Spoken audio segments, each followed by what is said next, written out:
हमारा तू छोरा के जबहि ससुरवा कोना गे।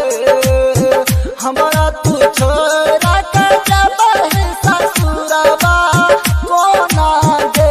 सोना तोरा सोना के फरतौ पिलुआ हमर शराब करतौ गे।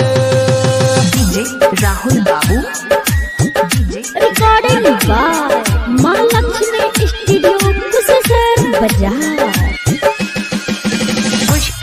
कुशेश्वर बाजार मिक्स बाय राहुल बाबू।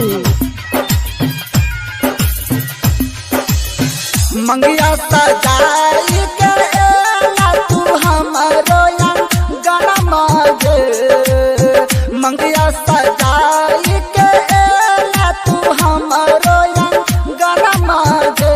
सोना तोरा सैया के फरतौ पिलुआ हमर शराब करतौ गे। डीजे राहुल बाबू फरतौ पिलुआ कुशेश्वर बाजार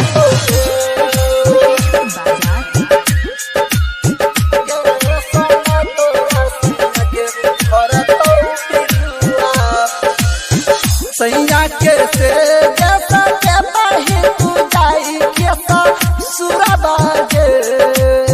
सैया के से जैसा के बही तू जाई के सुरबा गे।